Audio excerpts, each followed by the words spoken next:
स्वागत है।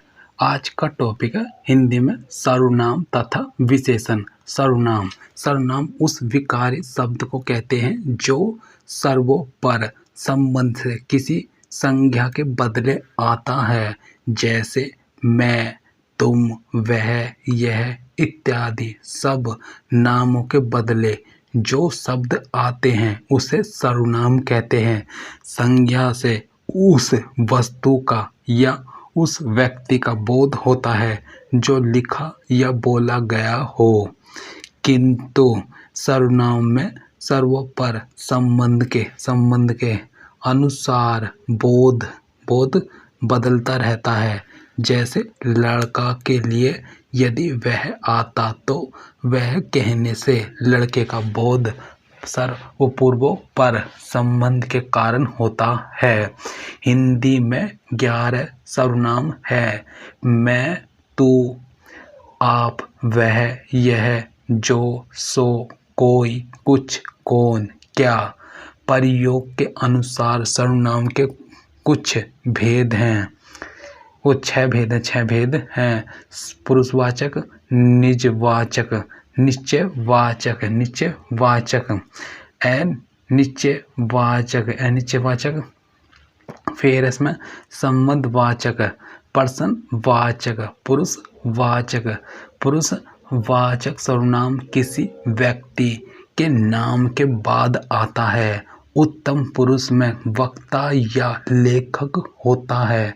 मध्यम पुरुष में पाठक या श्रोता तथा अन्य पुरुष में लेखक, पाठक या वक्ता, श्रोता के अतिरिक्त अन्य लोग आते हैं।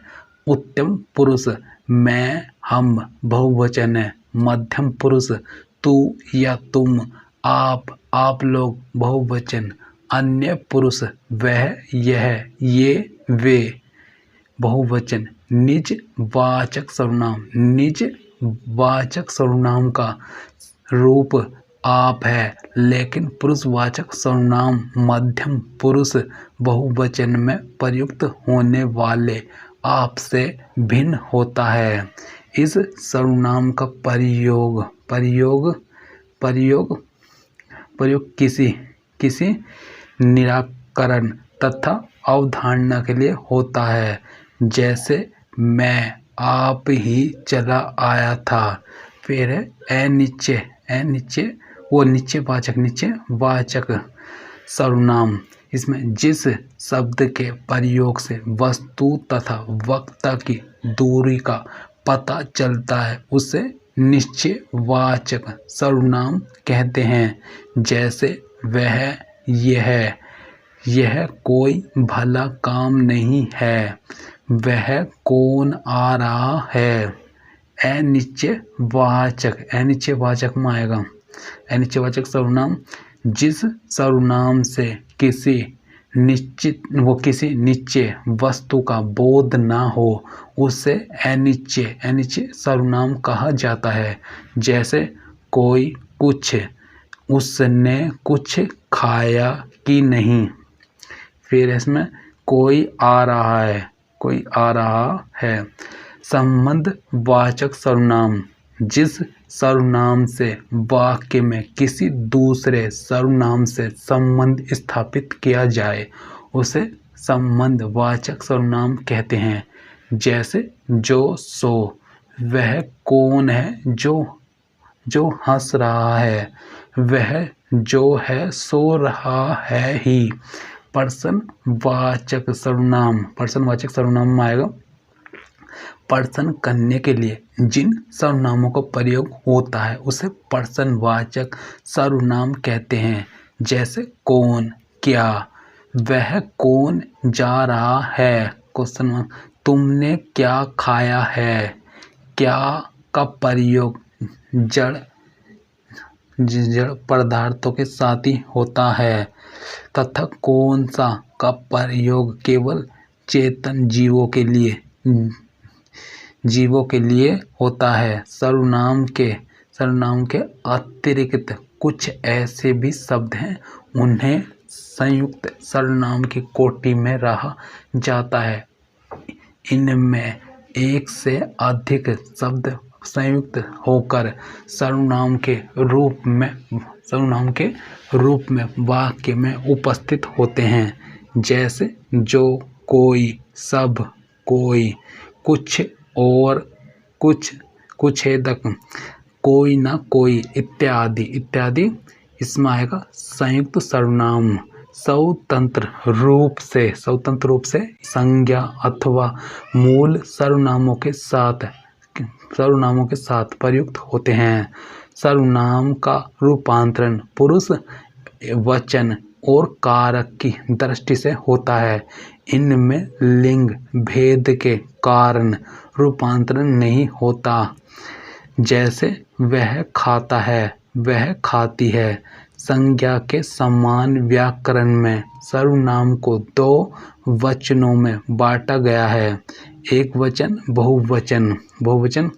इसमें है एक वो पुरुषवाचक तथा निश्चयवाचक सर्वनाम को छोड़ शेष सभी सर्वनामिक रूप विभक्ति रहित बहुवचन में एक वचन के समान रहते हैं।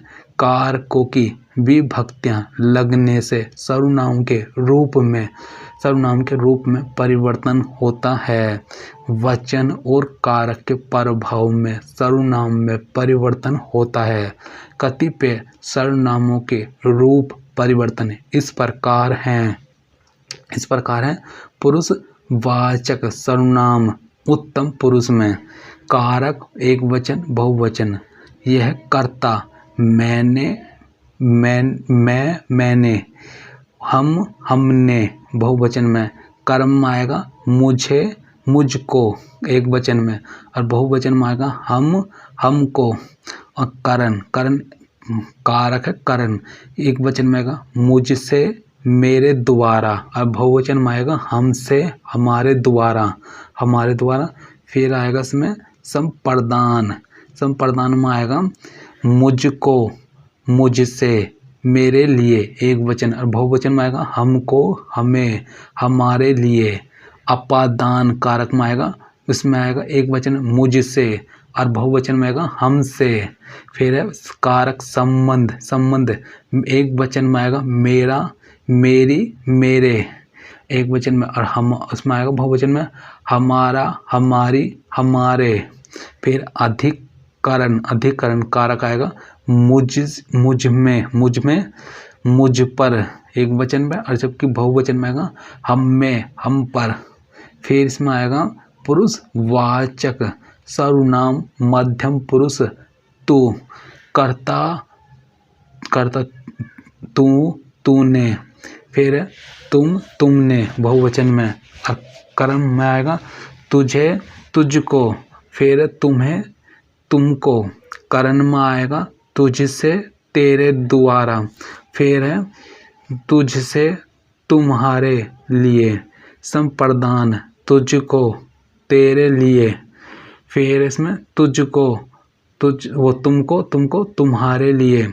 अपादान तुझसे, तुमसे। फिर इसमें अब इस संबंध में आएगा, संबंध में तेरा, तेरी, तेरे। फिर आएगा तुम्हारा, तुम्हारी, तुम्हारे। तुम्हारा हो गया, तुम्हारी होगी, तुम्हारे। फिर अधिकरण में आएगा तुझ में। फिर इसमें तुम में, तुम पर। कारक एक वचन, बहुवचन थे। फिर पुरुषवाचक सर्वनाम अन्य पुरुष वह। कारक है एक वचन, बहुवचन। कर्ता में आएगा वह, उसने एक वचन में, और बहुवचन में वे, उन्होंने। कर्म एक वचन में उसे, उसको, और बहुवचन में उन्हें, उनको। करण में आएगा उससे, उसके द्वारा एक वचन में, बहुवचन में आएगा उनसे, उनके द्वारा। संप्रदान एक वचन में उसको, उसे, उसके लिए, और बहुवचन में आएगा उनको, उन्हें, उनके लिए। अपादान कारक उस एक वचन में आएगा उससे, उनसे, बहुवचन में उनसे। फिर आएगा संबंध में आएगा, संबंध में कारक में एक वचन में उसका, उसकी, उसके, और फिर बहुवचन उनका, उनकी, उनके, अधिकरण उसमें, उस पर, और उनमें, उन पर। अन्य सर्वनाम शब्दों में भी कार के चिन्हों परसर्ग के प्रयोग द्वारा रूप परिवर्तित होते हैं। विशेषण में आएगा। विशेषण गुण, संख्या तथा परिमाण के आधार पर विशेषण के 3 भेद हैं। सर्वनामिक विशेषण, यह गुणवाचक विशेषण, संख्यावाचक विशेषण। फिर आएगा विशेषण वस्तु या व्यक्ति के बोध को सीमित कर देता है। यह विशेषण के भेद गुण, संख्या तथा परिमाण आधार पर विशेषण के 3 भेद हैं। फर्स्ट है सार्वनामिक विशेषण, गुणवाचक विशेषण, संख्यावाचक विशेषण। फिर आएगा सार्वनामिक विशेषण में आएगा पुरुषवाचक तथा निजवाचक सर्वनाम, मैं, तुम, वह के अतिरिक्त अन्य सर्वनाम यदि किसी संज्ञा के पहले आता है तब वे सार्वनामिक विशेषण कहलाते हैं।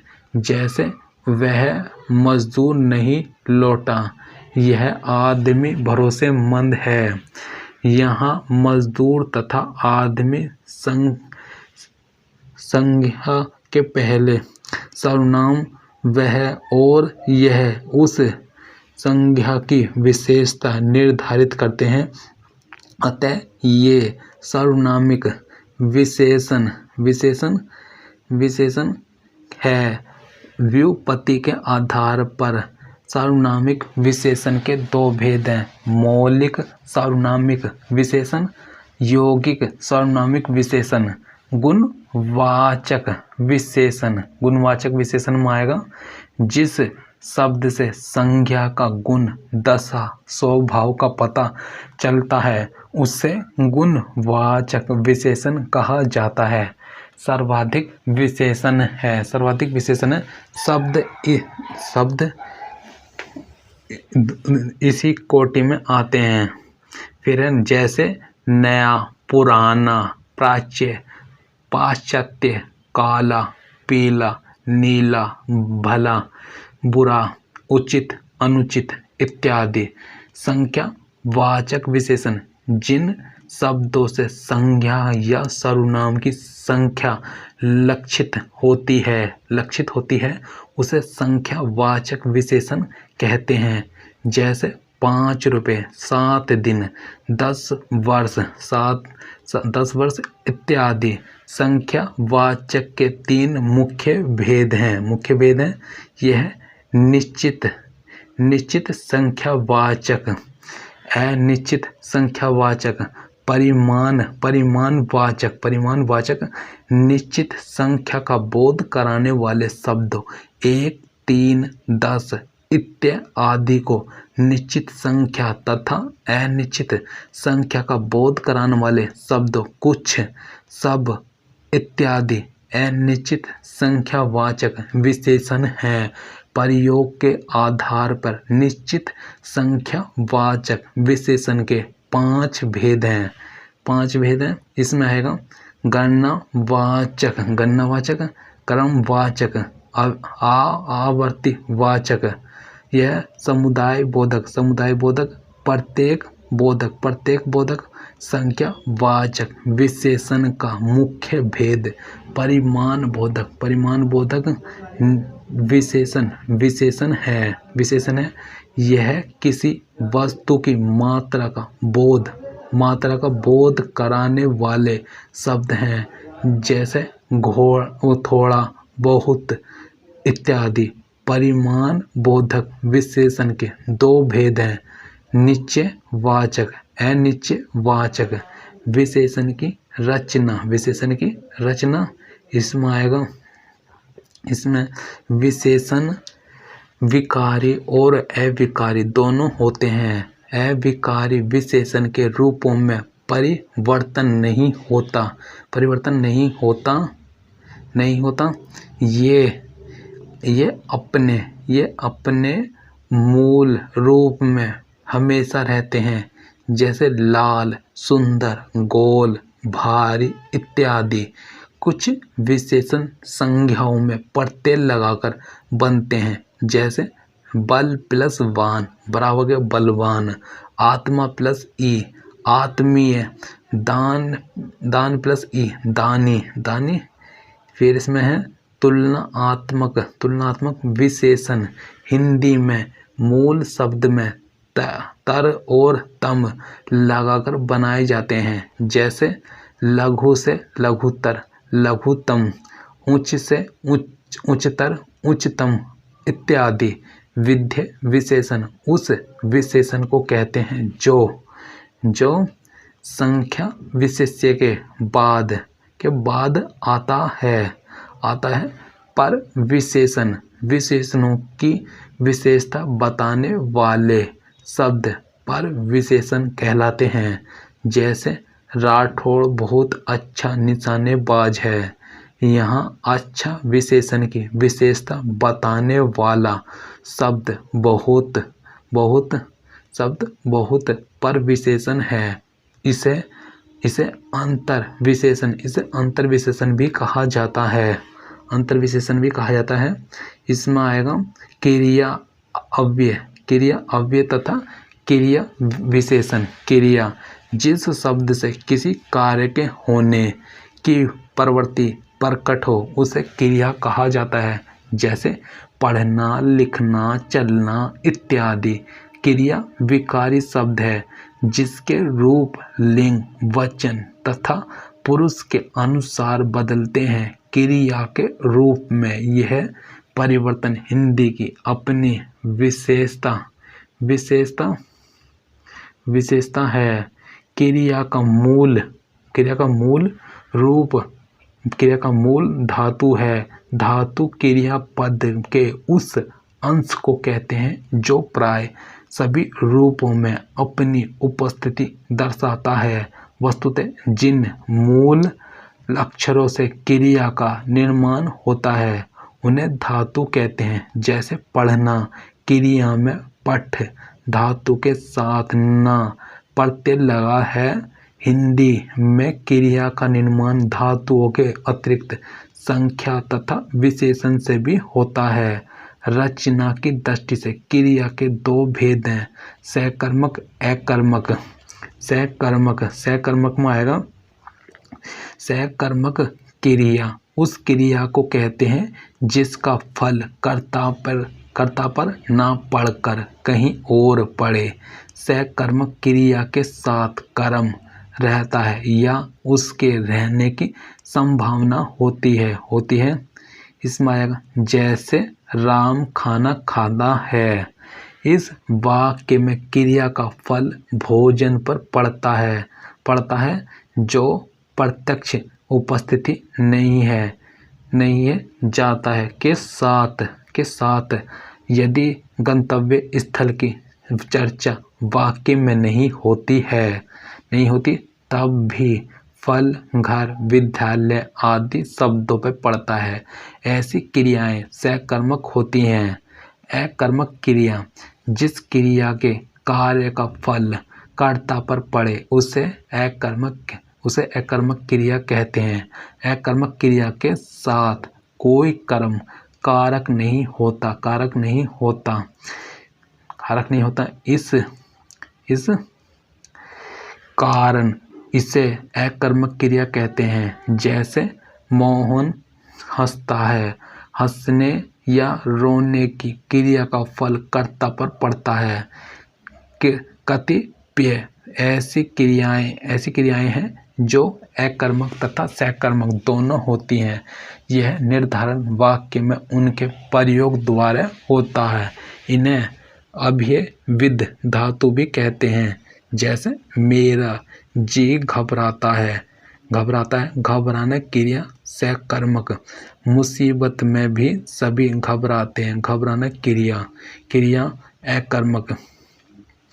अकर्मक क्रिया में ऊ, ना, आना प्रत्यय लगाकर सकर्मक क्रिया बनाया जाता है। जैसे रोना अकर्मक और रुलाना सकर्मक, उड़ना उड़ना अकर्मक, उड़ाना सकर्मक, कटना अकर्मक और काटना सकर्मक। अकर्मक क्रिया के धातु को उकार, ओकार, ओकार, इकार तथा में बदलकर तथा अंत्य में ना प्रत्यय जोड़कर सकर्मक क्रिया बनाई जाती है। जैसे खुलना अकर्मक है, खोलना सकर्मक है। द्विकर्मक क्रिया, कुछ क्रियाएं एक कर्म वाली होती हैं जबकि कतिपय दो कर्म वाली होती हैं। ऐसी क्रियाओं को द्विकर्मक क्रिया कहते हैं। जैसे उसने राम को डंडे से मारा। यहाँ दो कर्म है, राम को और डंडा। संयुक्त क्रिया में आएगा जो क्रिया दो या दो से अधिक धातुओं के मेल से बनती है उसे संयुक्त क्रिया कहते हैं। जैसे वह घर पहुंच गया। इस वाक्य में पहुंच गया संयुक्त क्रिया का उदाहरण है। संयुक्त क्रिया का निर्माण अकर्मक तथा सकर्मक दोनों क्रियाओं द्वारा हो सकता है। जैसे लेट जाना, गिर पड़ना, बेच लेना इत्यादि। संयुक्त क्रिया में पहली क्रिया प्रधान होती है तथा बाद वाली क्रिया उसमें विशेषता उत्पन्न होती है। जैसे इस वाक्य में पढ़ना तथा सकना दो क्रियाएं हैं। सकना पढ़ना क्रिया की विशेषता उत्पन्न करती है। संयुक्त क्रिया में आएगा मुख्य क्रिया के अर्थ को स्पष्ट करने में सहायता करने वाली क्रिया को सहायक क्रिया कहा जाता है। जैसे उसने बाघ को मार डाला। मारना इस वाक्य में मुख्य क्रिया है जिसके अर्थ को स्पष्टता प्रदान करने वाली क्रिया डालना है। थे हुए, रहे इत्यादि सहायक क्रियाएं हैं। सहायक क्रियाएं वाच्य होता है। वाच्य में आएगा क्रिया के जिस रूप परिवर्तन से यह पता चले कि वाक्य में क्रिया के व्यापार का मुख्य विषय कर्ता कर्म या भाव है उसे वाच्य कहते हैं। वाच्य के तीन भेद हैं, कर्तव्य वाच्य, कर्म वाच्य, भाव वाच्य। इसमें आएगा कर्तव्य वाच्य में आएगा क्रिया के जिस रूप परिवर्तन से वाक्य में कर्ता की प्रधानता स्पष्ट हो उसे कर्तव्य वाच्य कहते हैं। जैसे वह आम खाता है। यहाँ कर्ता प्रधान है। कर्म वाच्य क्रिया के जिस रूप परिवर्तन से वाक्य में कर्म की प्रधानता स्पष्ट हो उसे कर्म वाच्य कहते हैं। आम खाया जाता है। इसमें आएगा भाव वाच्य में आएगा क्रिया के जिस रूप परिवर्तन से वाक्य में भाव की प्रधानता स्पष्ट हो उसे भाव वाच्य कहते हैं। जैसे उससे खाया ही नहीं गया। काल क्रिया का वह रूप परिवर्तन जिसके द्वारा कार्य व्यापार के समय तथा कार्य की पूर्णता तथा अपूर्णता का बोध हो उसे काल कहते हैं। काल के तीन भेद हैं, वर्तमान काल, भूतकाल, भविष्यता काल। ठीक है। इसमें आएगा वर्तमान काल में क्रिया के कार्य व्यापार की निरंतरता का पता चलता है। जैसे वह खाता है। इस वाक्य से खाने की क्रिया का कार्य व्यापार चल रहा है, यह प्रमाणित होता है। वर्तमान काल के 5 भेद हैं, सामान्य वर्तमान काल, तात्कालिक वर्तमान काल, फिर पूर्ण वर्तमान संदिग्ध वर्तमान, संभाव्य वर्तमान, भूतकाल। भूतकाल में आएगा जिससे क्रिया के कार्य व्यापार की समाप्ति का बोध हो उसे भूतकाल कहते हैं। जैसे लड़का चला गया। भूतकाल के 6 भेद हैं। सामान्य भूतकाल, फिर है आसान भूतकाल, पूर्ण भूतकाल, अपूर्ण भूतकाल, संदिग्ध भूतकाल, हेतु मध्य भूतकाल। यह भविष्यत काल में आएगा भविष्यत काल दोबारा भविष्य में होने वाली क्रिया का पता चलता है। जैसे वह कल जाएगा। भविष्यत काल के 3 भेद हैं। सामान्यता भविष्यत, संभाव्य भविष्यत काल, हेतु मध्य भविष्यत काल। अव्यय में आएगा ऐसे शब्द जिसके रूप में लिंग, वचन, पुरुष, कारक इत्यादि में परिवर्तन के बावजूद कोई विकार उत्पन्न नहीं होता है। अव्यय कहते हैं जैसे राम धीरे धीरे जाता है। यहाँ धीरे धीरे अव्यय है। ऐसे शब्दों में किसी भी परिस्थिति में कोई परिवर्तन नहीं होता, इसलिए ये शब्द अविकारी होते हैं। अव्यय शब्दों के कुछ उदाहरण निम्न हैं। जब, तब, अभी, इधर, उधर, इसलिए, अतः, ठीक, अर्थात इत्यादि अव्यय के अंतर्गत क्रिया विशेषण, संबंध बोधक, समुच्चय बोधक तथा विस्मय बोधक शब्दों का स्थान है। सामान्य रूप से अव्यय के ही राही 4 भेद भी हैं।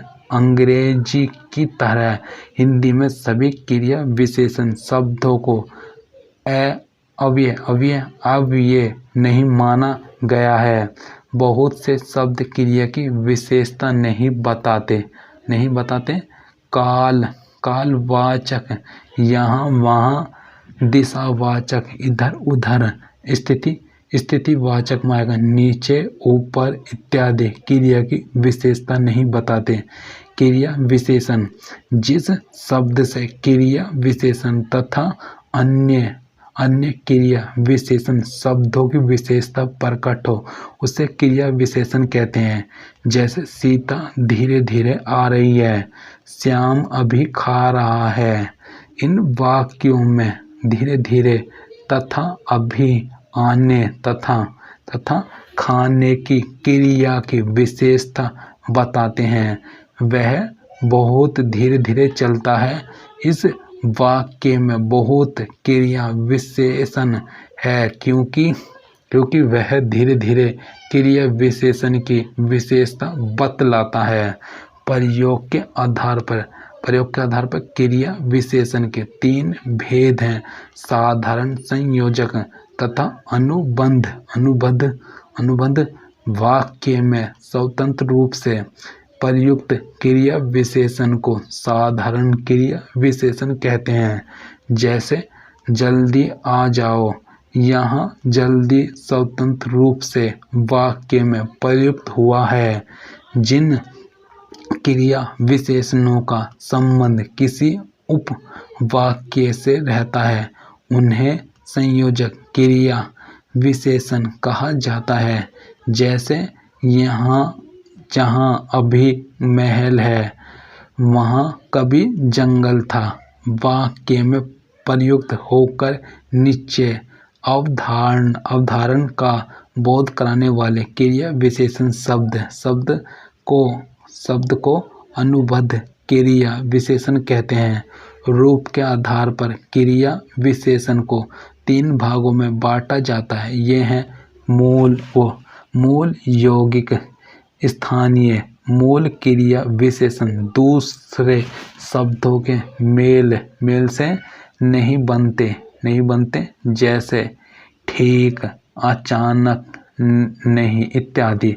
यौगिक क्रिया विशेषण शब्द प्रत्यय अथवा पद जुड़ने से बनते हैं, जैसे मन से, जिससे, भूल से इत्यादि। स्थानीय क्रिया विशेषण बिना रूपांतरण के किसी विशेष स्थान में आते हैं, जैसे क्यों अपना सिर खपाते हो। फिर इसमें आएगा अर्थ के आधार पर परिमाण बोधक, रीति बोधक। परिमाण बोधक क्रिया विशेषण को अधिकता बोधक, न्यूनता बोधक, पर्याप्ति वाचक, तुलना वाचक, श्रेणी वाचक उपभेदों में बांटा गया है। अधिकता बोधक के उदाहरण है अति, बड़ा, बहुत, बिल्कुल, सर्वथा इत्यादि। न्यूनता बोधक के उदाहरण है कुछ, लगभग, थोड़ा, जरा इत्यादि। फिर पर्याप्त वाचक के उदाहरण में आएगा केवल, बस, बराबर, ठीक इत्यादि। तुलना वाचक के उदाहरण है जितना, कितना, इतना, अधिक, कम इत्यादि। श्रेणी वाचक के उदाहरण थोड़ा, तिल इत्यादि। रीति बोधक क्रिया विशेषण गुण वाचक विशेषण से अधिक जुड़ते हैं।